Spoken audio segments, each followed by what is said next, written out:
Hello everyone. Just before we begin, a listener's pointed out a couple of quite dumb historical inaccuracies in our narration of this episode. If you managed to spot those for yourself, congratulations. Otherwise, if you're curious about what they are, there's a link to a correction which we've posted in the show notes. All right, on with the episode.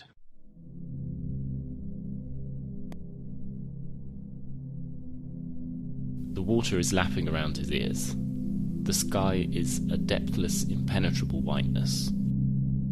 Coils of steam flicker as he parts them with the blade of his outstretched hand.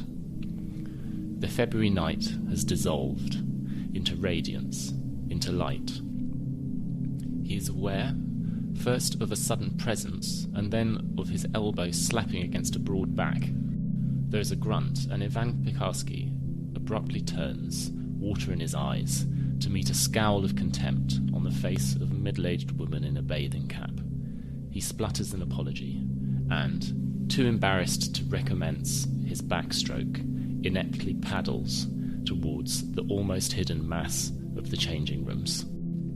As he goes, a gust of air tears the whiteness above him, bringing in for a moment the smell of caramel from the Red October confectionery factory across the river, where he has spent the day repairing the foil cutters. From the side, the pool appears as a huge crater, steam rising with volcanic intensity. In the depths of the cloud, the heads of swimmers are red balls bobbing along the line of an almost unseen lane marker. Later, wrapped again in his winter coat, wet hair still sticky under his hat, his curiosity is satisfied. He had wondered about this vast cloud of steam right in the centre of Moscow, but he has seen enough. He will not go back to the enormous pool, nor does his mind ever touch on the vast remains buried under it like dinosaur bones.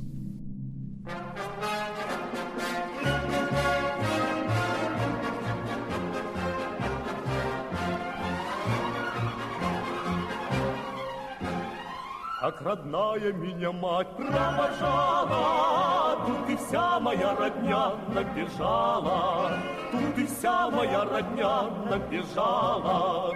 А куда ж ты, паренек, а куда ты? Не ходил бы ты, Ванек, во солдаты, не ходил бы ты, Ванек, во солдаты. Красной армии ждите, чай найдутся, без тебя большевики обойдутся, без тебя большевики обойдутся. Поклонился все родне у порога, не скулите вы по мне, ради Бога, не скулите вы по мне, ради Бога. You are listening to a podcast about buildings and cities. I'm George Gingell. I'm Luke Jones. In 1931, the government of the Soviet Union announced a competition for a new building for mass meetings and political events in Moscow. The international competition, which attracted entries from leading figures of the avant-garde in Europe, as well as within Russia, appeared to set the stage for the final ascent of modernism into its rightful place as the future style of public architecture. But in place of futuristic proposals by Le Corbusier, Moshe Ginsberg, Walter Gropius and others, a vast neoclassical design by the relatively unknown Boris Yofan was chosen, and though construction never got beyond ground level before the interruption of the Second World War. The Palace of the Soviets is remembered as many things, as one of the great betrayals of modernist ideals, as perhaps the final death knell for the avant-garde flourishing which had characterised the first decade of Russia after the revolution, and as a byword for architectural hubris, propagandistic excess, lavish, unbuildable, dictatorial absurdity, a Babel without a Bible, in the words of Rem Koolhaas. But it's all a lot more complicated than that, really. This is the second episode on competitions that mark the transition to modernism. In both cases, modernism doesn't out. They're both stories of failure. And we've missed out one we were thinking of doing before, which is the League of Nations, which had happened before this, which is the second great betrayal of the international style as defined by its advocates. The history that we receive as architecture students, I would say certainly even up to the time when we were being educated, was essentially written by modernists. And these competitions were famous as betrayals. The goodies didn't out. The dead hand of the establishment crushed the utopian future offered by rational international architecture. And it had to wait, really, until after the Second World War for its final ascent. Total and utter world domination. Yeah. But now the total and utter world domination has sort of failed, and we live in a kind of, would you say, post-ideological? No, I don't think it's post-ideological. It's just that... Post-utopian, then. There's an awful lot of, carefully sort of curated narcissism, or whatever you would call it.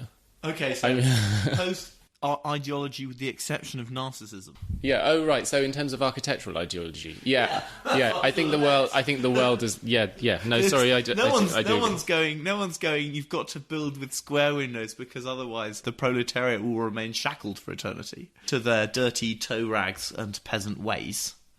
The competition for the Palace of the Soviets arises at a particular moment within the history of the Soviet Union, and also at a particular juncture in terms of the way in which the Soviet Union is regarded by architects and the architectural avant-garde. And so, in order for us to understand where everyone is and what it represents, we need to flesh out a little bit of context. There was one thing I wanted to mention before, which is that there's sort of a few good reasons for talking about these competitions. One is it's quite fun because you get to see how competitions work, and they're a good way of laying out a lot of competing narratives at the same time. And the other is that we now have the opportunity, because we're not in a modernist age, of reanalyzing these with a perhaps slightly more open view of what was going on. I guess that the things which they throw up are more interesting for being at the threshold between modernism and something else. Having one foot in the old.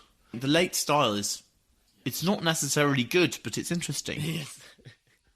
So where are we? We're in 1931. Let's just do a really quick overview of the Soviet Union. There's a revolution, 1917. The First World War ends. There's a civil war in which they're invaded by the Western democracies, which leads to terrible hardship, and compulsory communism is immediately ushered in because of the exigencies of the war.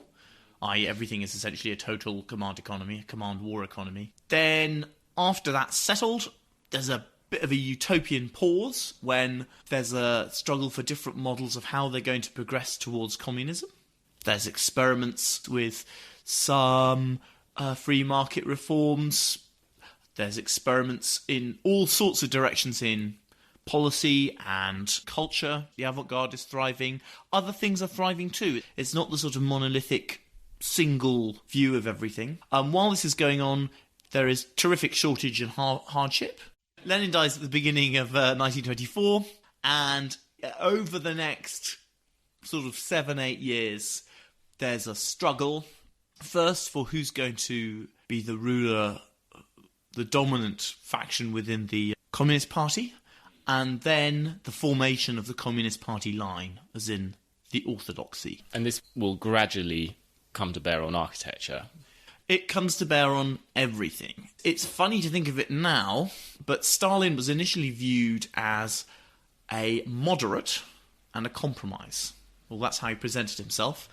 And in most fields of life was willing to essentially back whatever was the dominant strain in the Communist Party at that time in order to gain more and more control. And so in the late 20s and early 30s, there's the movement towards the party line, which really means what is the Communist Party's view on everything.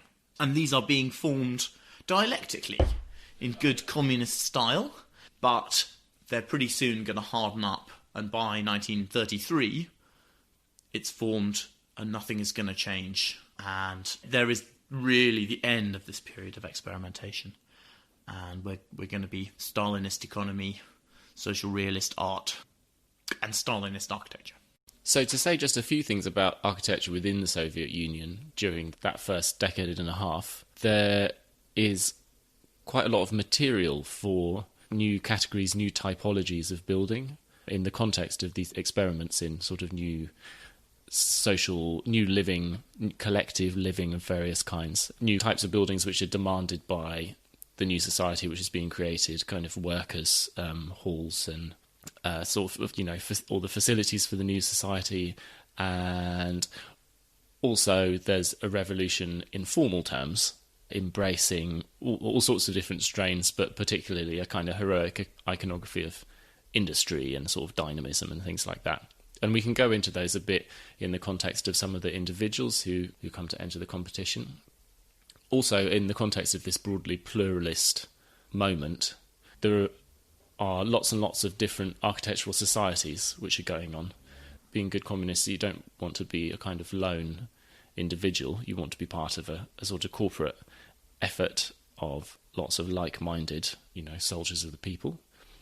But equally, there are quite a lot. It's not yet monolithic, and there are various ones. There's OSA, which is the one which has most of the famous members. There's Asnova, the kind of rationalist one.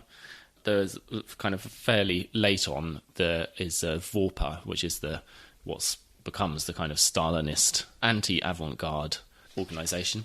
And these have all got their own productions, their own publications in some cases, and their own, to a greater or lesser extent, definition of orthodoxy.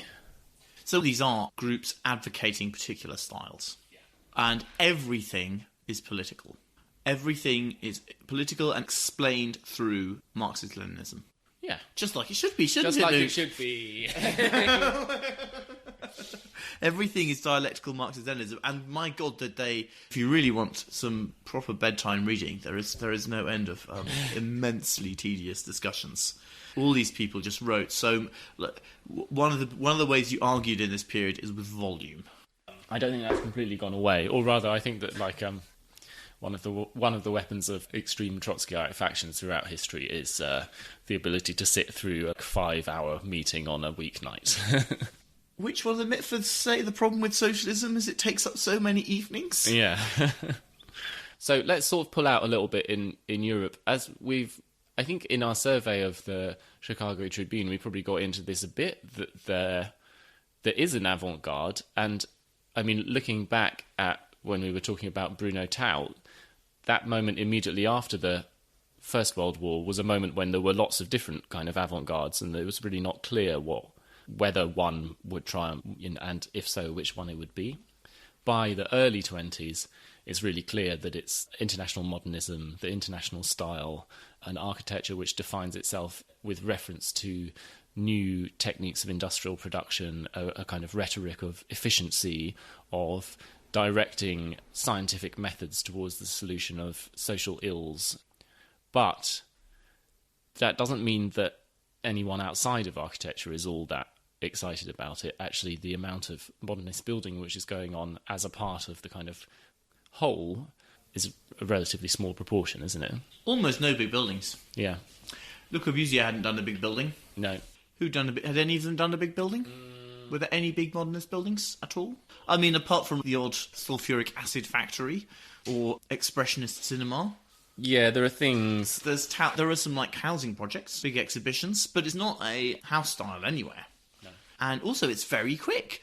Crystal Chain's going on in 1919, and it's all over by 1921. And none of the expressionists have gone away; they're all still there. They just have to. It's like prog rock comes to an end after punk very, very quickly, and people have to accommodate themselves to the new style. And some accommodate themselves, and some don't. So the triumph of modernism within the avant-garde is then followed by a period of quite a lot of publication, quite a lot of excitement, quite a lot of small buildings, sort of houses and pavilions and all sorts of exciting things like that, but a bit of a wait to break through into the arena of major public architecture. And I think we'll just touch briefly on the League of Nations competition at this point. I'd like to point out one thing, which is this is partly because it's just the careers of the avant-gardists slowly working through the career trajectory, where you start by doing some rich people's houses and some vanity projects, and then eventually you might get a big commission. And because it's so quick, there aren't any avant-gardists with enough experience to really do a big project. Or many, in the early 20s. I guess some of the older generation, people like Boehner or, Yeah, and they kind of did do some things. There's a feeling that that moment should have arrived with the League of Nations competition, which happens in 1926, and which is a bit of a precursor to this. So this is a building for the organisation of the League of Nations, which is a very unsuccessful forerunner to the UN. Oh, that's a bit harsh. I'm not sure it was that unsuccessful. It had triumphs like the Orland crisis. It was politically hamstrung by the absence of the United States, who was the power with the most available. But it did terrific things in the sort of technical branches. It was very, very successful, I think.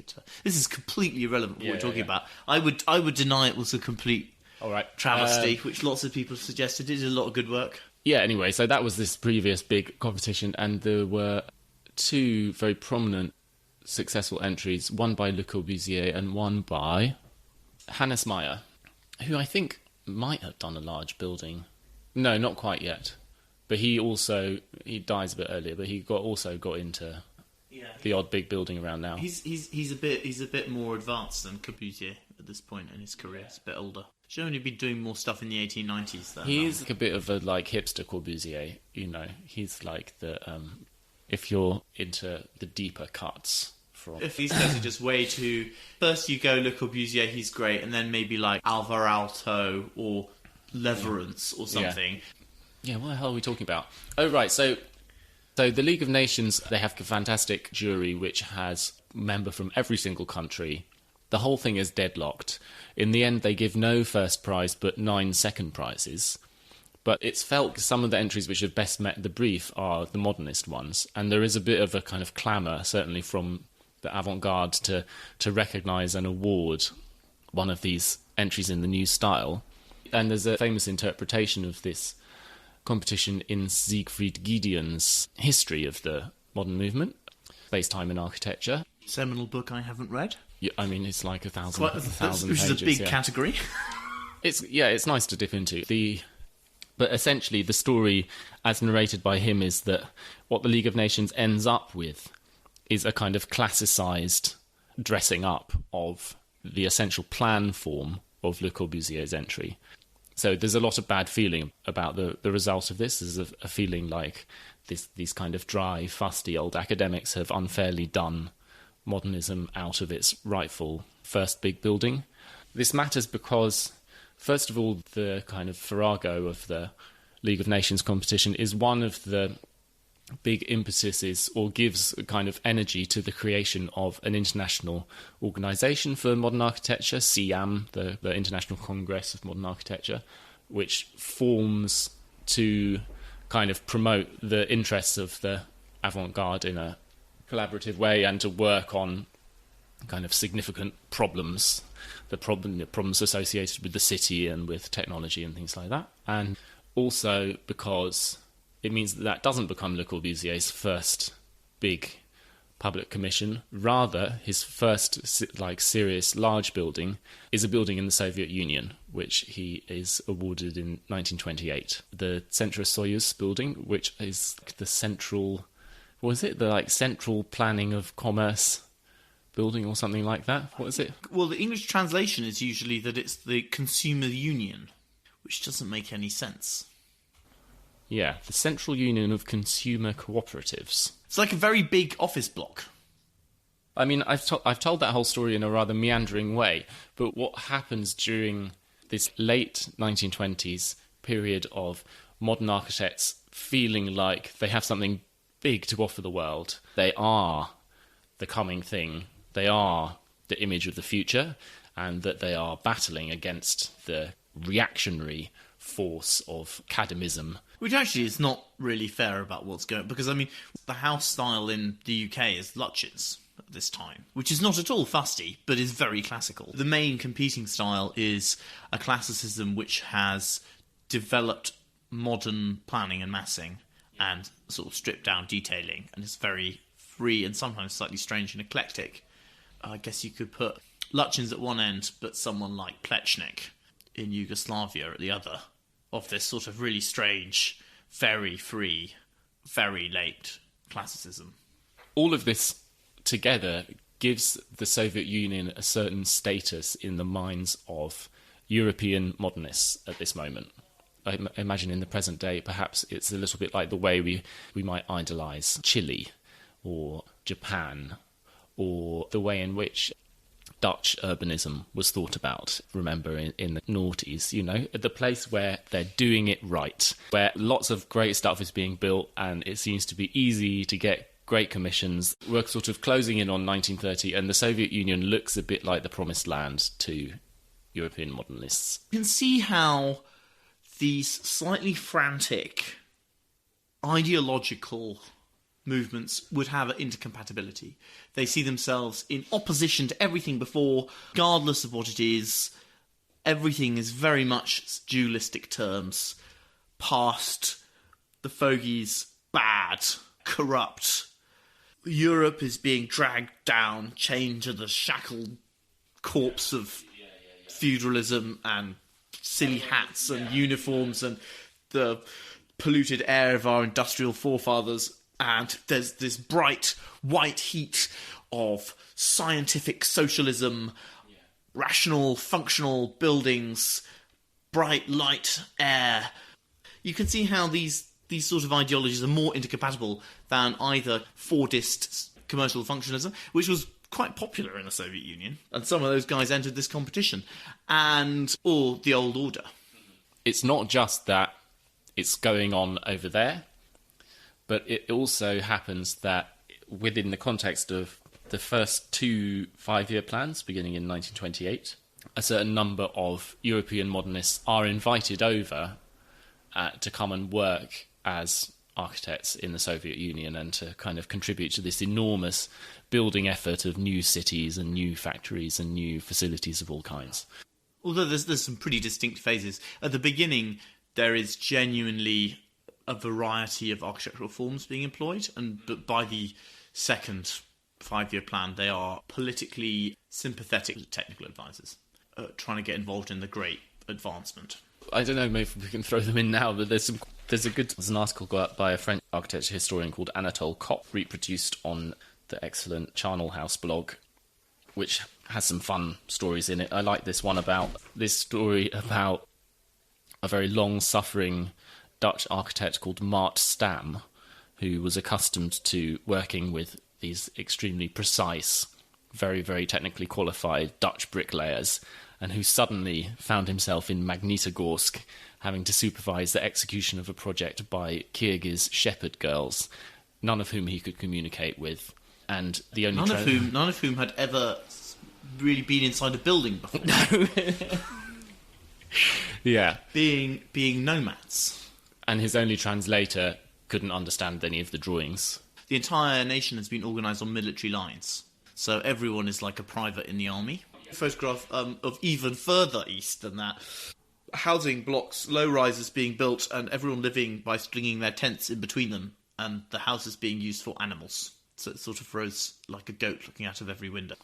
I mean, in terms of the tent living, may well have been better adjusted to the climate than the houses they were building, to be honest. Yeah, it's a different climate in the Netherlands to Siberia. Probably not an unreasonable bit of cross-programming there. We're sort of almost ready to start talking about the narrative of the competition, or do you want to talk about some other stuff? It's an age where various fusions of styles are being attempted. When the revolution happens, obviously, architects with any experience in Russia are classicists, because they're the only people who could build anything of any size. Russian avant-garde culture is kind of trolling, really. I mean, how would you describe it? It's ecstatic, almost Dadaist, not really shovel-ready. People got pretty much straight in. If you think about lots of the members of the movement, you think of people like Melnikov, for example, they get pretty much straight into building quite serious buildings. You know, they're building things in 1923, 24, quite large buildings. So the early, heroic visuals of people like Ivan Leonidov, Yakov Chernikov, are these, and if you don't know them, they're very internet ready. You'll find them. Yeah, they're extremely postery. And they're it's a great graphical fantastic, period. Yeah, fantastic stuff. It's these sort of amazing, they're kind of ecstatic dreams of enormous industry. Factories. Yeah. Girders and electrical cables, grids of glass windows, preferably all hanging dislocated in space. Yeah. Yeah, definitely worth a look. I mean, we can put some links or something. But I want to say one other in the context of the first 5-year plan, there is a deliberate decision to invite modernist architects. They are favoured for not having a connection to reactionary styles, and that in these early stages, that's a reason to invite them. The rhetoric and the emphasis is very much on we're building thousands and thousands of purely functional homes in the most efficient possible way. We're building factories for the new society. We're doing all of these things. And so there is a rhetorical alignment between... But also there's a very important thing, which is the unique buildings, which is what a lot of these people are being brought in for. There's the notion of volume building in industrial and residential, which actually doesn't... those people don't have anything near the problems. They can quite quickly switch between one sort of balcony and another sort of balcony for the aesthetics. But there's also, and what we're talking about here is a unique building, the prestigious programmes, the central city sort of organs of state and culture, which are conspicuously not mass-produced. Yeah, sure, they're not mass-produced, but I mean, a lot of what, if you were a European architect thinking about all of these people doing heroic stuff out in Russia, a lot of what they're doing is architects like Ernst May, who are really building whole new cities out in the wilderness. You know, that's what is actually going on, and it's sort of not the kind of floating ecstatic avant-garde dream. It's actually something which is on an amazing scale and is probably not totally worked out in all of its details. It's all very quick. All of this stuff. It's very quick and command economy-like. I wanted to talk a little bit about the problem of architecture in ecstatic communism. Or the problem, actually, it's not a problem of architecture, it's a problem of architects. Architects are fundamentally anti-proletarian. Firstly, they're all middle class. Avant-gardism is bourgeois. And all architects are, before communism, necessarily involved in capitalism at its sort of, or feudalism, or whatever there is going at its highest level, because the commissioners of big buildings are elites in a society, and they always are. So there are various attempts to sort of find a proletarian architecture, and it goes through various stages. So there is, let's get these avant-gardists in, they haven't really done very much, so they're not sullied by the state, and the rhetoric works very well. But there is also schools within Russia saying, no, we're going to raise up this new crop of completely different people who are born totally into avant-gardism or rising from the proletariat itself. And those are some of the ideologies that are being discussed. And when we said earlier on it is all very ideological, that's the sort of ideology that's going on. And the conflicts will be present in the competition to a great extent are not so much stylistic as representing these strands of political thought and the attempts to resolve this problem, that it's an inherently elite business. Should we talk about what happens in the competition? Yeah, sure. Initially, there is a need in Moscow to have somewhere where you can have really, really big public meetings. And prior to this, actually, the biggest hall that's available is actually a cinema, which is sort of a bit embarrassing.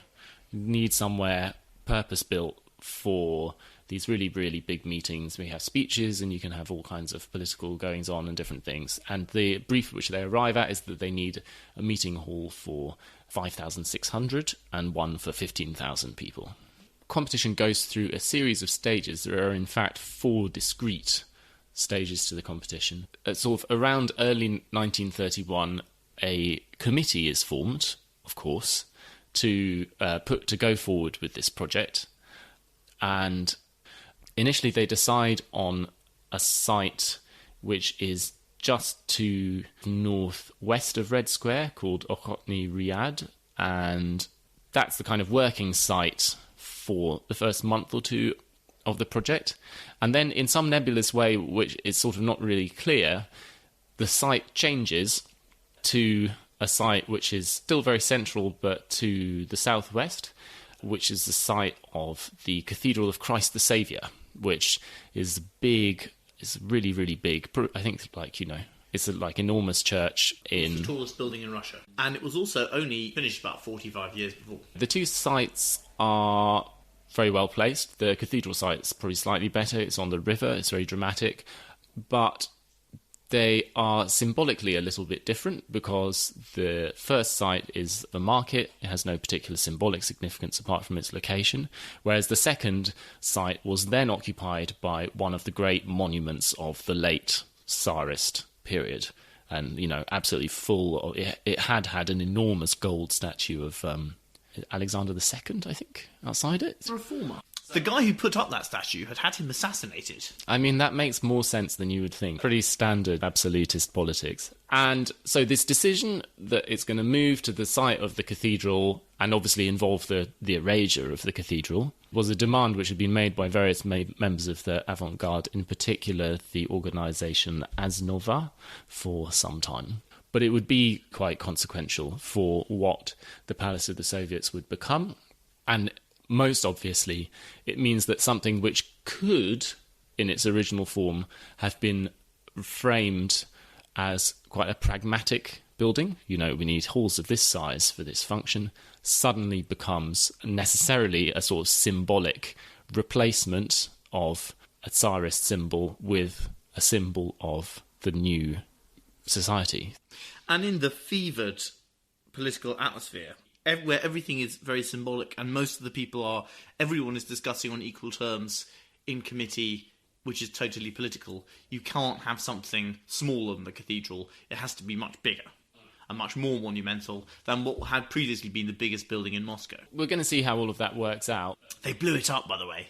They took all the gold off and then they put a big bomb inside and blew it up to make a clear statement. It was very clear. Yeah, we're slightly prefiguring where the story is going before we've got there. So when the competition is announced in June of 1931, as with actually the Chicago Tribune competition, feelers have been put out and requests made of particular high-profile architects to participate, and actually, in some cases, quite large fees paid to them to make sure that they participate. So Le Corbusier and Hans Pultzig both paid... Gropius and Mendelssohn, all. And Walter Gropius and Erich Mendelssohn. So they were all paid $2,000, I think. $3,000 American. $3,000 each, except Perrin, poor long-suffering Perrin, who alone got $2,000. Whose whole career is a bit like that. He's always playing second fiddle. It suggests that the aspiration for the building at that time was still quite strongly that it would be in the new architectural style. You would never invite those people otherwise. They also invited people from the States. Yeah. But for some strange reason, all of them were industrial designers. Yeah, this is a story that we haven't really touched on, is that Louis Kahn's older brother Albert, who ran the family architecture firm at that point, and who would then die just before the end of the Second World War, was very prominent, and one of the most prominent, actually, foreign architects in the context of the second five-year plan, and been asked to suggest some American architects who were all... I mean, I think this is like a kind of rather typical move that someone might make, but none of them were very prominent. The only thing I know about them is the two lines that are in one of the articles that we read. Never heard of any of them. They seem to have designed car plant. Yeah. But the competition is also kind of widely publicised, and there are a lot of entries. They are very varied and very interesting. Yes, so let's start. I think the most famous single entry is probably Le Corbusier's, in which the two halls, one small and one large, but both kind of a type. They are that very sort of characteristic trapezoidal plan with a curved bottom. The two of them pointing in towards one another, one big, one small, and then with a connecting series of sort of ancillary spaces, but which are exaggerated in their thinness. So it's almost as if these two heavy weights are facing one another on this very fine little spindle. There's this sense that it, like the clown's bow tie, it might spin around and around and around or something. Two kissing masses. He's also interesting in that the brief officially asks for one circle and one hemisphere. And the circle's going to be the Congress, which is the huge one, and the hemisphere. But I think both of his are sort of stages. And they're these, two kissing forms. But there's this tenuous connection between them, which produces an interesting change as you go round in the elevation. So from one side, I think even that tiny kissing connection, particularly on the elevation, certainly looks quite solid. And it looks like a long, low building. But the other way, it would have just been this tiny little walkway and these tiny little ancillary buildings connecting the great masses of these two buildings. They both have these externally expressed big, like, deep structural beams, and which are also expressed as a sort of vertical rib on the outside. So you have, it's a bit like a kind of paper fan or something. You have these sort of lines which flare out from the stage part, where it's bunched in, to spreading out and becoming the roof of the auditorium. It's also around the stage of the larger auditorium. There's also a big raised outside public plaza, which sort of sits out in this broad-shouldered way. These schemes were meant to incorporate quite a lot of public space. The purpose of them were partly to accommodate demonstrations in the Soviet style, which happened going on all the time. Everyone will get together and demonstrate for more socialism, or it's important. Yeah. even more down with kulaks. Keep the energy going. Destroy the profiteers of the new economy, whatever it was. And it was very important to be part of these. And the cathedral site had a large amount of space around it, and I think that was considered to be a good thing. We could mention another foreign entry which takes a different approach, which is Walter Gropius's. So in his case, it's as if these two forms, rather than being separated out to either end of the site, have sort of been squished into one another, and together they create a smaller wedge and a larger wedge, but they are both, as it were, differently sized segments of the same circle. But so you kind of have like a big circle, and bits have been taken out of it, leaving one really big pie slice, which is the massive hall, and one somewhat smaller pie slice, which is the smaller hall, and then some bits where the kind of outer part of the pie has been deleted somewhat and sort of recessed in, which are various ancillary services and things. And from the outside, it's kind of sweeping upwards from the centre towards the outside. So you're seeing the kind of outer cliff-like edge of these round exteriors. The good architects, broadly speaking, do better designs. The people you've heard of, broadly speaking, do better designs than the people you haven't heard of. The people you haven't heard of do things which look quite funny and very strange and interesting visually. Some of the American ones, which we don't really need to go into, but they, what do they look like? Sort of like UFOs crossed with the front of a Chrysler. There's a lot of giant swinging glass and spherical stainless steel domes and chroming everything.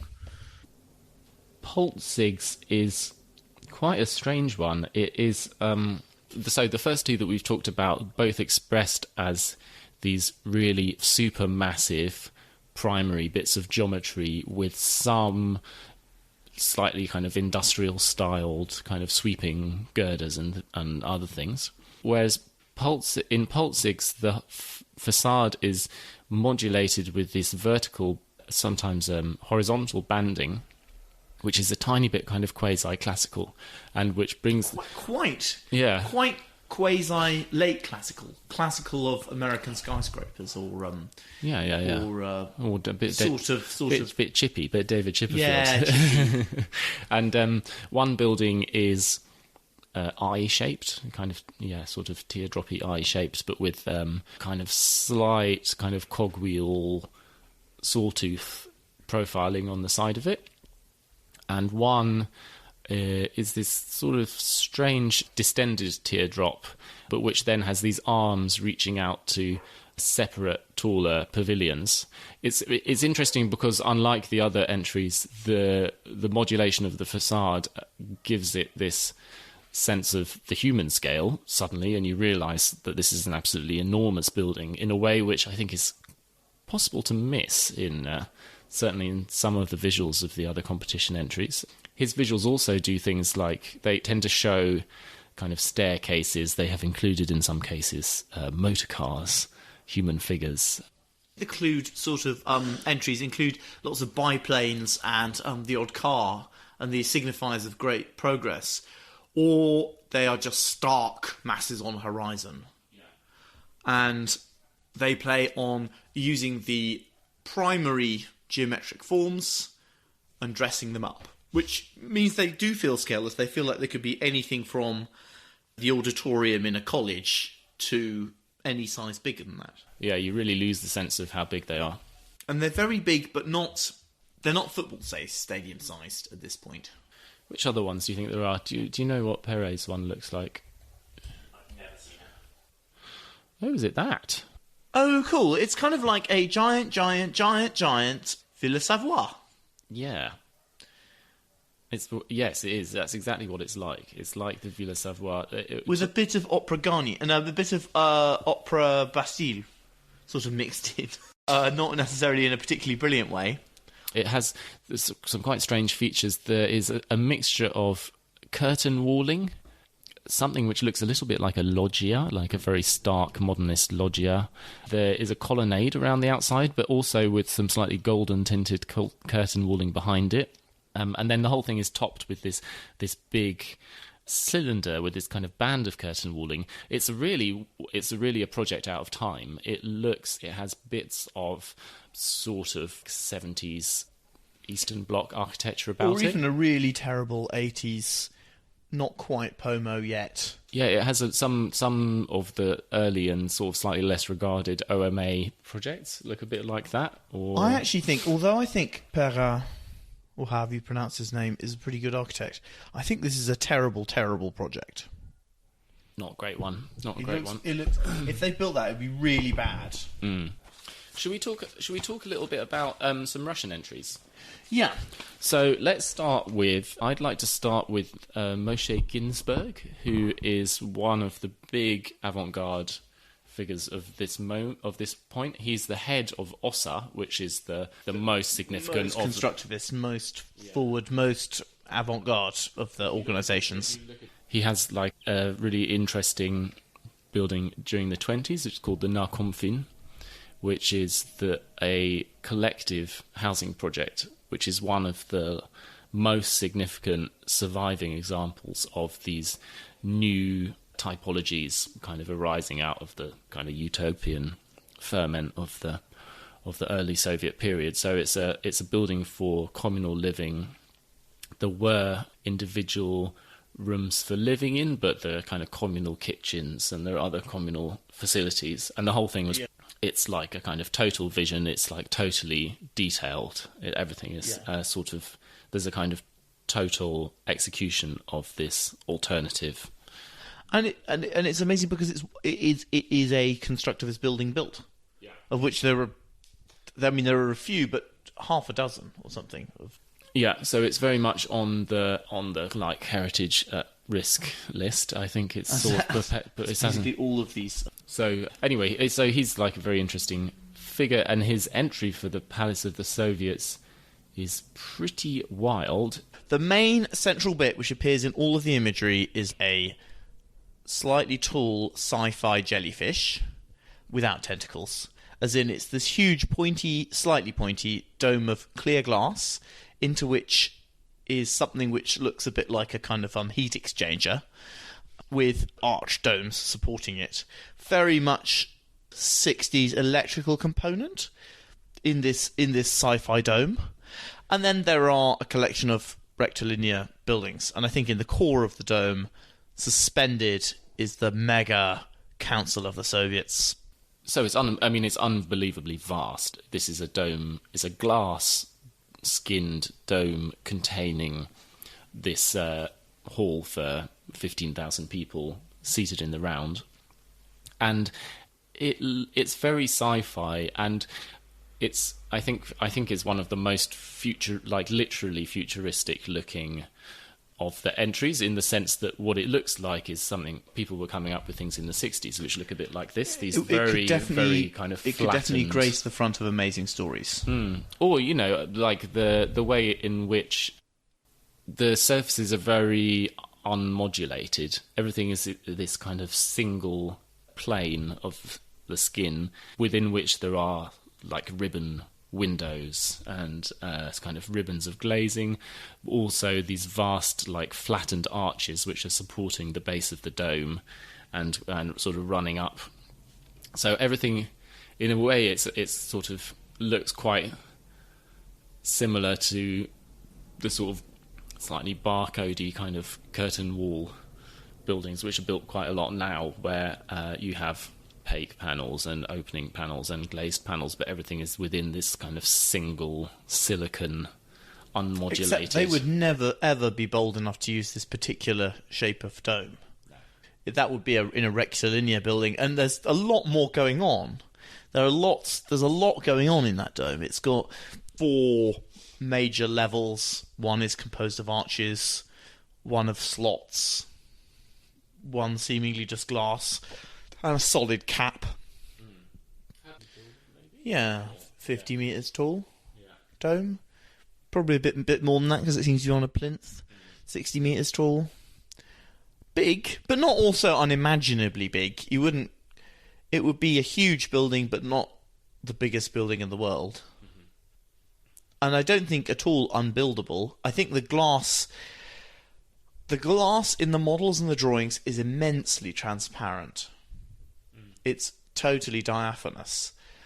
And I think in real life you'd have had a hell of a lot of glassiness to it. I just don't think it could have been quite that transparent.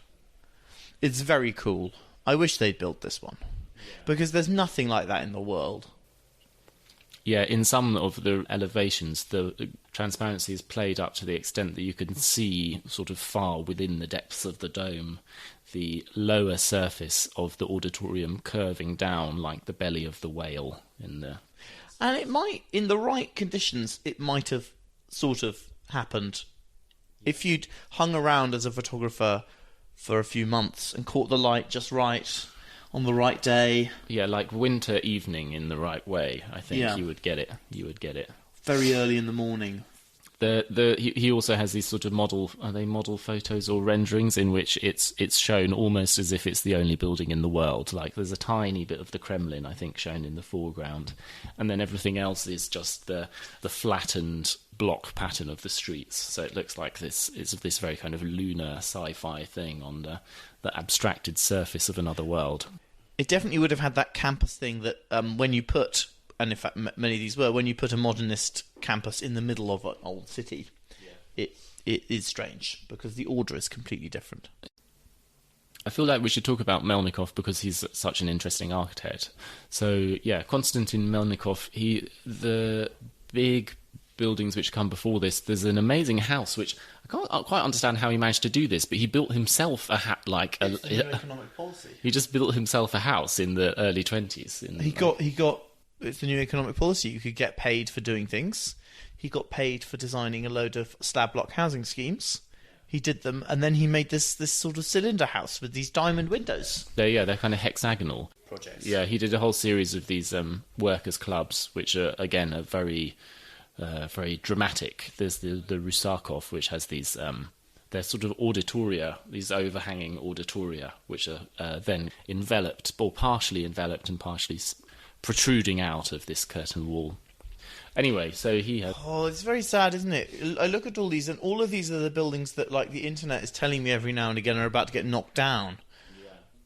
Russia's still very much in the point of destroying its best buildings. Yeah. So I mean, this is actually coming right towards the end of his architectural career. He pretty much gave up on building and became a painter. Well, because he couldn't build... Like, immediately after this, it was classicism or out. Yeah, and he decided he wasn't going to have it. So his entry, I don't really... Like, how do you describe this? It's very, very strange indeed. It's... The drawing is particularly interesting as well, which is... It feels like an illustration. Not like an illustration, like a sci-fi, or just... Because it's got this lovely town sort of going through it. There's like a fragment of... It's almost like rays from the sun are kind of flying down and becoming solid on the way down. And then also some things are kind of like curving up in this claw-like way. It's very ambiguous. And it's got to play with scale. It's hyper-modern, but it also has, like a lot of them, the pyramid/Tower of Babel going on. Not a proposal I think he could seriously have thought was going to be built. No, probably not. But a great drawing. It feels like very much hearkening toward the paper architecture of the late Soviet period. Particularly this sort of slit within it, there's what appears to be, on a huge plinth, a collection of little buildings with people, and which feels very much 70s, reaching towards postmodernism, reaching towards the late Soviet avant-garde. Yeah, the Alexander Brodskys and such like. Lutyens, how's you pronounce? Yeah, Brodsky and Lutkin. So, well, should we talk about what won? Yeah, well, what won this phase? Yeah, so in this phase of the competition, 3 first prizes were awarded. Which was always the plan. They were going to award 3 first prizes and 9 second prizes. And the first prizes were to... And these were, by the standards of the Soviet Union, big cash prizes as well. So none of the entries at this stage look like what actually gets to be the final entry. They evolve quite a lot. They kind of have some similarities to it. Yeah. You can see the evolutionary lineage in them. So this is his first one. Yeah. So your fan, will go on to be the main winner of the competition. And his initial proposal fulfills the brief, which is sometimes worth doing in a competition. So they have this round, big auditorium. Don't you know, Luke? Architects always know best. It's this kind of slightly tiered sort of cylinder. And then there's the small auditorium, which is a kind of half cylinder. And then in between them, there is something which in plan is a quite kind of classical kind of colonnade, sort of ambulatory colonnade, but which is made to look a little bit modernist by the spacing of the columns. So the columns are thin and very spaced out. And then in between the two of them, close to the larger auditorium, there is this very peculiar spiralling tower with what was at this stage to be a monument to the worker. It was a kind of abstract, or not abstract, but a kind of universal monument. Heroic. There are quite a lot of images in early Soviet art of the protests going on or the storming of something, and over the town is walking the giant Leviathan embodiment of the Russian worker. Yeah. And it's a scheme which feels at once something that could be Beaux-Arts. Apart from the tower or ziggurat or whatever it is, it could almost go in South Ken. It's a funny one because at the level of detail, with the exception of this monument in the middle, so the detail is sort of sparse to the point where it seems a little bit modernist. All expressionist, all kind of proto-modernist, or not. I think modernists would have had a big problem with it. So the choice of the volumes and the way in which they're disposed on the site is very neoclassical. It looks like a very sort of neoclassical layout to me. There's this strong axiality. This colonnade element, to me, reads as totally neoclassical, and it's just dressing of it in something which seems to evoke the new style a little bit. There are elements of it which slightly break the rules, and I would say rather than late neoclassical, I would say it's absolutely Beaux-Arts. It's like late decadent Beaux-Arts in its massing. I was rather excited when I saw this tower in the middle, because it actually looks like a sort of stretched version of the famous Bruegel painting of the Tower of Babel. It seems like a kind of too good to be true prefiguring. So the other 2 winners, there are 3 winners, 2 Russian. There's also Shuko, but I don't actually know what his first one looks like. Well, let's not talk about that then. So yeah, and the other prize is rather unexpectedly given to an American called Hector Hamilton, who does an entry which looks an awful lot like the actual finally constructed League of Nations building. It's this sort of rather low, anonymous kind of... Yeah, the sort of classical modernism that you would get in, like, American institutional buildings of the 20s. So straight columns without capitals. The classicism of the Pentagon. Part 2 is that then the competition's gradually reducing the number of participants and also become more and more closed. So, which is what's meant to be happening. They're meant to be zoning in on an idea. But because of, well, so maybe we should say something about the response to the decision. It's very unpopular with European modernists. They write all sorts of outraged letters to Stalin. Well, not even outraged ones. They write letters saying, there seems to have been some sort of mistake. You don't seem to understand. Someone's made a mistake. Yes. We haven't won. Yes, we've got the best entry, and we haven't won. Mr. Stalin, you don't seem to understand. Yes, so Siam write a letter together, and it says, "The Soviet palace proposed to the modern world as the spiritual crowning of the immense and rational achievements of the 5-year plan will demonstrate the enslavement of modern techniques for the greatest benefit of spiritual reaction. The Soviet palace will appear to totally disregard the gigantic efforts of modern times, a dramatic betrayal. The world that is watching the Soviet experiment will be astounded." Yeah, these requests, as there had been in the case of the League of Nations competition, to overturn the result, but they don't go anywhere. Oh, well, in fact, what's happening as part of a process that's been going on for a few years by this point is that things are hardening up in Russia in a really big way. And the cultural hardening up is really just a symptom of the political hardening up, which is very, as Stalin really takes complete control and instigates some policies very firmly. House style during this period is becoming very firmly entrenched. So let's just talk a little bit about that. We kind of glossed over it before, but the prominent organisations, architectural organisations, up to this point had been avant-garde organisations with different sorts of agendas. In 1929, a new organisation of architects called Vorpa had emerged, which was it styled itself as the proletarian organisation of architects, and that they don't really have any very significant architectural output, but what they have is a very, very strong critique of the avant-garde. Yeah, which is that they're middle class. Well, that's not exactly how it's phrased. It is a kind of a class critique. It's that it's kind of self-indulgent. It's sort of eclectic, which is a problem if we're looking for a style which is going to unify. It's not that the style is expected to unify society, it's that all of society is being unified behind one policy in every field. And we are moving very rapidly away from a time of experimentation and disputation. And I mean, officially the narrative of dialectic continues, but we're going into a phase where you can only actually do work if you follow the party line.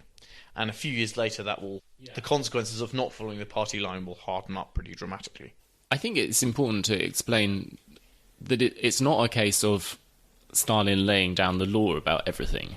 No, not at all. That's not that, because I think that there's a slightly false picture people that have that kind of Stalin puts his foot down about certain things, and then that's how orthodoxy gets formed. Actually, I think he retains this habit of allowing the orthodoxy to sort of coalesce. If it's something where, particularly in the early days and in times of crisis, so you really notice it in the war as well, where he will work out which way the wind is blowing and then back that utterly. But you can't deviate. Once he's decided which way it's going, you can't deviate. I actually don't think he cares at all, really, about architectural style, or barely at all. Yeah, I mean, actually, artistic critiques by Stalin they're pretty few and far between. The famous one is Shostakovich, but they're not like it's not like he's laying down rules about all these things all the time. The Palace of the Soviets, it's kind of interesting because this sort of evolution in what's the kind of acceptable bounds of architectural expression is going on as the competition is going on, and in fact has kind of quite the centre of gravity has really moved while the competition is happening.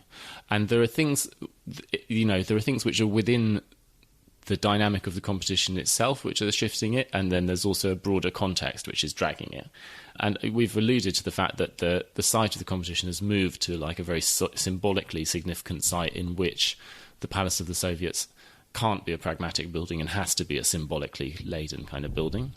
But then also there's this broader context of things going on around it. But what that means is that we're getting to the second stage of the competition now, and suddenly it's all Beaux-Arts, it's all historicist in all sorts of different ways. The styles in the second stage of the competition are very peculiar. They're still very eclectic, though. There's no sense of what the proper style is. So, for example, there have been a couple of changes to the instructions, which is that now that it must be a single monumental building. We're not having this sort of two broken up buildings, and it must have an element that is very tall. Monumental statuary starts to figure pretty heavily. It's in pretty much all of them.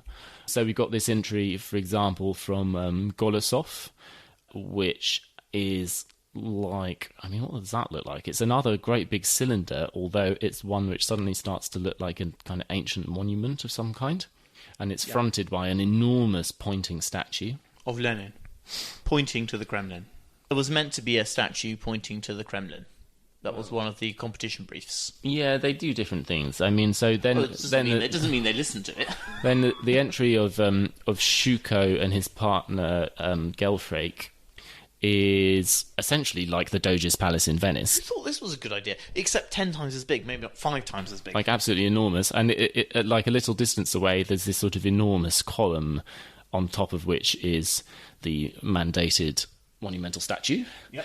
And I mean, this one looks completely insane to me. I can't, but in fact was one of the second most success. I mean, these two end up working on the final design. Like they love this one. They were like, oh yeah, let's just build a whole big Dodge's Palace for. This one is incredibly easy to describe. Imagine for yourself. In fact, I can describe the image. It's a black night. There's a Doge's Palace, but everything has been scaled by 5 times on its own against the black horizon. And then quite a way away, there is a tower which is twice as tall, with the shape of a nail, with a massive sculpture on top. And it's all in mock Venetian. And there's a huge biplane, which actually was a photograph stuck on. My favourite of these ones is an entry by K.S. Elabian, G.V. Kochar, A.G. Mordvinov. Oh, Mordvinov, if I'm getting my facts right, is actually a member of Vorpa. And V.N. Simbyotsev, which is...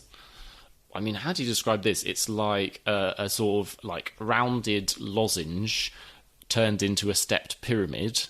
It's sort of circular at both ends, and then a sort of stepped pyramid, and then penetrating it in 3 places are these vast square columns which look like chimneys. I don't think they can actually be chimneys, because you'd have to be burning, tens of thousands of pieces of furniture inside there to... Yeah, you know what we were all thinking about. And, I mean, it's alluded to in the article. It's an article by Sonia Hoisington, but the article kind of alludes to it as a ship of state, which I think is actually probably the most resonant reading of it. It's very funny. The chimneys are very... They come out of one side, and they're very, very, very big. Apart from that, it's like Deco Ziggurat. I don't know what the materials are, but it feels like they should be chrome and terracotta. Yeah, I've got no idea. It's super weird. I mean, we were talking in the context of the Chicago Tribune. We talked about, this is like pretty kooky Beaux-Arts, but these ones are super, super weird. We've gone. These aren't there because they're not Beaux-Arts. They're really. It's funny proletarian architecture, isn't it? It's at the moment, what's interesting is, certain things have gone out. Modernism, this sort of politically dodgy early 20s avant-gardism is out, but no one is quite sure what's in, and people are throwing an awful lot of stuff at the wall to see what sticks. Also, I don't think any of the Vorpa members had a neoclassical training, which weirdly a lot of the Constructivists had.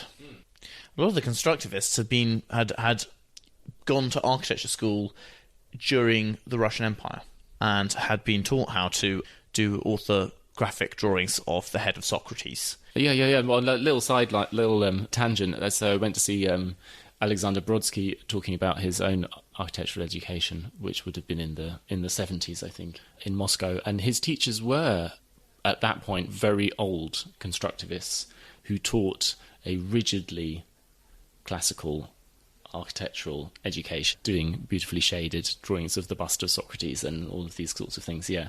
Drawing capitals, drawing little plaster casts of things. I don't understand how this happened. It's very funny, isn't it? It's happening at this point. I've got some understanding. Like, I've read quite a lot around the politics of it, and I can't get how it just immediately goes to Beaux-Arts as the Soviet style. It just doesn't make any sense at all. I think the thing is that I can see why it coalesces there. I can see, because everyone's like, well, we've got to get away from whatever that was. And that, at least, is a thing which a lot of people are comfortable going back to. Yeah, there's an argument which is populist, which is kind of like, people don't want to live in blocks, they want to live in little Georgian houses. Yeah. People don't like, there's a sort of Prince Charles-y thing, except Stalin is Prince Charles. Yeah. But I can't be all of it. Why were they... I mean, we could have sent Quinlan Terry over. He'd be very happy to kill tens of thousands of people building a giant bust of Stalin. And then Boris Yofan, his entry to the second stage of the competition, it's also a very strange one. So the kind of tiered cylinder thing has become much higher. It's become extremely wedding cakey, but it's embedded in these sort of multiple layers of like classical rip-offs. There's a thing with these sort of staircases coming down, which looks like sort of a little bit like the Victor Emmanuel monument sort of bottom layer. There are these wings coming out, which I don't really know how to describe. They're classical wings. They're like a country house with two wings coming out, or pertinently the Pergamon. But it has temple. It seems to have. It has too many wings. It's like a person wearing 4 or 5 coats, which are all kind of opening. Victor Emmanuel is kind of like that, but it's like Victor Emmanuel with one building on top of it and one building underneath it. It's a sort of 3-part Victor Emmanuel sandwich. You thought Victor Emmanuel Monument wasn't silly enough. And then right at the top there is a large, but not ridiculously large, statue of Lenin. It's probably about 20 meters high or something. Yeah, it's several stories tall, but it looks quite small because it's probably 2 or 3 stories tall, shall we say? Yeah. Actually, it's probably only 10 meters tall. It's relatively small in the context of the building. It's the height of 2 or 3 stories. Yeah, it's probably only twice as tall as David. Twice as big in all dimensions as David. And those sort of worked, and what they did was they decided in their wisdom to get all of the first prize winners to work together and make the final one under the last scheme under Boris Yofan, although it's actually, I think it's slightly unclear. One of the things which has been... So there's this Slavic Review article, which I'll put a link to, although it's on JSTOR, so you can't read it. Well, one of the things which this article talks about is how the team were not always working together, and that one of the ways in which decisions would be made is that someone would do something and make an attractive image of it and circulate that image, and that would therefore become the accepted design. And there's a steering committee which is completely political, and this isn't a normal... When we're talking committees... Political committees nowadays, if you side with the wrong side, you're unlikely to end up dead, which was a real possibility here, which really adds to the sort of... People do not want to be seen to not be pushing the politically correct course with maximum speed, and everyone is encouraging each other on to ever more insane decisions. But that's the thing which is important to understand about the dynamic of decision-making, is that no one is leading it. No one is saying... There are strong hints always coming out about what sort of powerful people consider to be the right way to go. But ultimately, no one is telling you, if you're on this committee, what you need to do. Rather, you have to use your own kind of political intelligence to try and make sure that in 2 or 3 months' time you don't realise you've done something very stupid. But there are various ground rules. It must show that the Soviet Union is the best system in the universe. Must be the biggest and the most. That goes without saying. That's easy. Everything must be the most. Yeah. But the I think part of the dynamic sort of generating this process is that people have to play it safe because they don't know. They have to try and keep themselves out of trouble. Politically playing it safe, not design playing it safe. And in a way, the way you play it safe is you never say no to anything. So we end up with something which is really quite a building indeed. So we've had this kind of tiered cylinder thing. It's becoming more and more distended. It's becoming bigger and bigger. And at this point, it will reach a height of about 400 metres. And it's just becoming unbelievably vast. It's about the height of the Sears Tower. Yeah, no, if the building had genuinely been built, it would still quite plausibly have been the tallest building in the world in the year 2000, and certainly in like 1990. It was very, very big indeed. And 420 metres. And so it's like this enormous... But what was in it?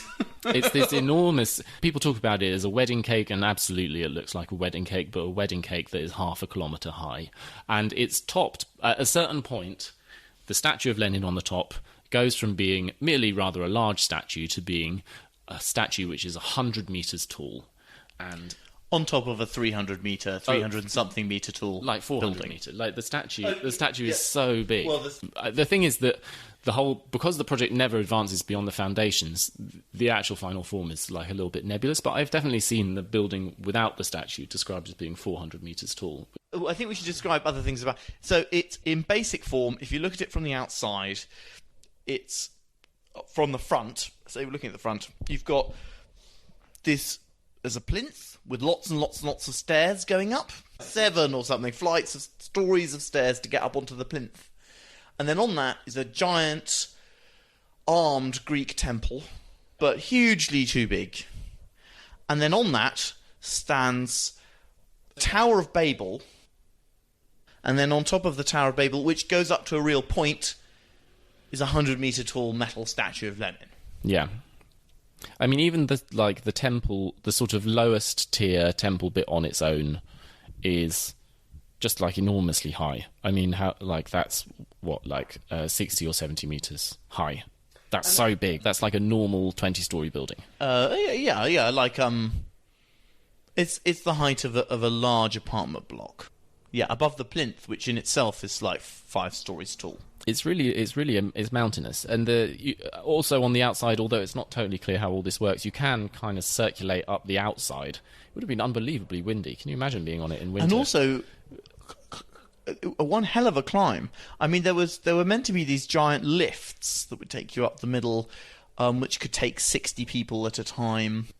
The circulation is very difficult because the middle of it, the kind of the core, is this enormous assembly hall, but that means that to get up into the tower above that, all the area that you would normally want to circulate through is missing because it's the middle of that exhibition, of that and that's assembly complicated hall. Because the fact it's got this huge sort of Pantheon roof over it, but the coffers in the Pantheon roof are often completely hollow and leading to the outside, but the gap between the inside of the dome and the outside might be 50 metres. There's definitely an element where they've taken a number of old sort of classical buildings. So at the back, there's a classical theatre. All sort of big classical components. There's Pantheon roof, the Odeon, the classical theatre, Pergamon. They've scaled them all up by wildly varying sizes, but at least like 5 times or 10 times. And then they've put a silhouette on the outside, which is sort of the Tower of Babel. And they've just left blank all the space in between. Yeah. There's a really good drawing, which possibly will on the badge for this episode, which is this sort of 3-dimensional cutaway section. And it's very bizarre. It's very bizarre indeed. But also drawn with such terrific seriousness. Yeah, but when you start to realise how big individual elements are, it becomes pretty crazy. The hall inside is not as big as the NASA thing they assembled the Saturn V rockets in, but it's not wildly smaller. It's not quite big enough that it would have clouds forming in it, but I would say if it was 50% bigger, you could probably get clouds to form in it. And huge amounts of the volume of the building are just solid blank. Yes. Which in this cut-through section, they have sort of put notional rooms in, which are often like 10 metres tall, but in other sections, they just left completely blank because you clearly couldn't do anything with them. One of the things which happens with this building, which I think actually is a thing that happens in the Chicago Tribune a little bit as well, is like there's something which you want the outside of it to do and something which you want the inside of it to do.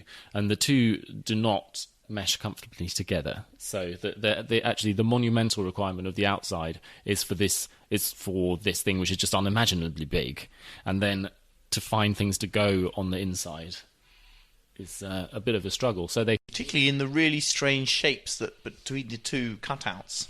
Up in the tower, so you've got this unimaginably big lantern above the main assembly hall, which must be, like 100 metres tall? It was 100 by 100 metre cylinder building, like. That's like kind of one end of a football stadium. The lantern on the top of the dome is bigger than St. Peter's Dome. I'm trying to think of a building that's 100 metres by 100 metres by 100 metres. There aren't any. It's like the lantern at the top is like a grid of 4 skyscrapers stuck together. Yeah. And then on top of that, you've got, because, it needs to keep, there's another tier of wedding cake to fit in there. You've got this thing where... Which is about probably 150 metres tall or 120 metres tall or something like that. All they can think to do is, it's sort of been divided up into floors, but each floor is like 20 metres high. Yeah, but each of those floors has got like 3 floors inside it if you look really, really in detail. Yeah, these tiny ones. But these outer rooms are just enormous. There are just these empty rooms which are the size of like twice as tall as a basketball court, sort of things. And in the wings of them, there are 3 like squash courts piled on top of each other, all of which are completely empty. And there's dozens of these things. Yeah, and these enormous, like, heroic statues, which are only, 20 metres high or something. I think they're probably only, what's that? It's like 1, 2, 3, 4 stories tall, 5 stories tall, so probably only 15 metres tall. But there must be but they're all on plinths, which are like 5 metres tall, so the whole thing is probably 20 metres tall. And there must be like 20 of them all over the building. Yeah. Yeah. Yeah. Well, they start building it with a great hurrah. They clear out. There's some good protests. More bigger Palace of the Soviets on the site. We want more giant Palace of the Soviets. Make the statue bigger. There's some pictures of protests like that. Or no, demonstrate. They're not protests. They're always demonstrations. So there's some demonstrations of support and make it bigger. They start building it. I think in 34, and they start they dig an enormous hole, and they start pouring concrete and fabricating these huge steel sections, which are going to essentially they sort of alight on supporting the sculpture, this vast, because it's just the statue. So it's supporting this thing which is 50% bigger than the Statue of Liberty on top of the Sears Tower. To do that, they need these massive steel. I mean, by some measurements, it would have been as big as the new One World Trade Center. As tall, but way bigger. Tall. Way bigger. Way bigger. Way bigger. So they start fabricating all that, and it's going to probably take like 30 years to build or something. I think so. And the war happens, and they decide to stop doing it. There is a shortage of material. Also, the war went quite badly for a bit. We don't have space to affect an understanding in people who don't have it already in what happened to the Soviet Union in the war. It wasn't good, and it was very dramatic. Yeah. Lots of people died. There was a big panic. Yeah. Things like this got cancelled. And they got to within a few metro stops of the Palace of the Soviets site. They got right to the edge of it. They got to the out, like a few units broke through to the outer rings of the metro system. Yeah, just briefly. Yeah, and it went on for a long time, and tens of millions of people died on the Eastern Front. It was a bad business. The Second World War. Quite a lot of them. It had a number of like both sides had leaders who didn't care very much about the lives of either their people or the other people, which led to a lot of suffering. And they triumphed, but although it was never formally abandoned, it was just sort of hoarded up in Stalin's life. He had other plans. like the rebuilding of Moscow and all the cities, and Stalinist architecture, which was formed not only during this competition but at that time, goes on until he dies, and then a slightly more. So that all. The end of the project happens after Stalin's death, when the foundations are covered over and the whole thing is turned into a swimming pool. Yeah, big round swimming pool, and it continues like that. Although it's sort of in the late in the Soviet Union's life, it starts to be closed a lot of the time. It's not very well maintained or kept very open. It stays like that until the early 90s, when they decide to rebuild the mock Gothic cathedral. I think that's worse. I think that's worse than anything Stalin did. You think rebuild it is worse than in architectural terms? Yeah, maybe not worse than the Gulag or anything, but what? Yeah. 5 million Ukrainians. Don't email me. Don't email me. I think because the events of this are so distant to us, architectural historians, modernist architectural historians, and postmodern architectural historians have read it as an event in the history of architectural styles and architectural movements, and I'm not sure that's what the event.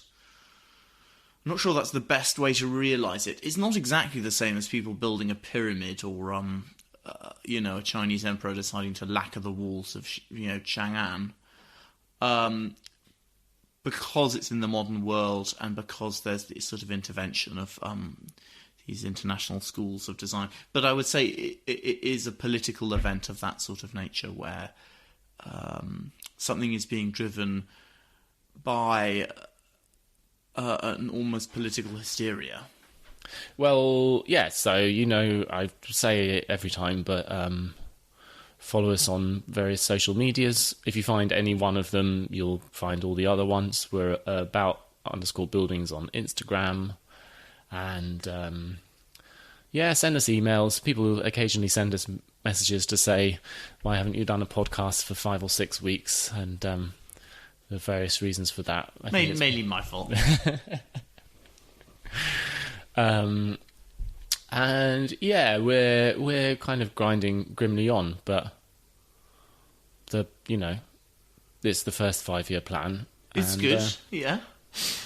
Occasionally, one has to have an interlude of making a living. Yeah.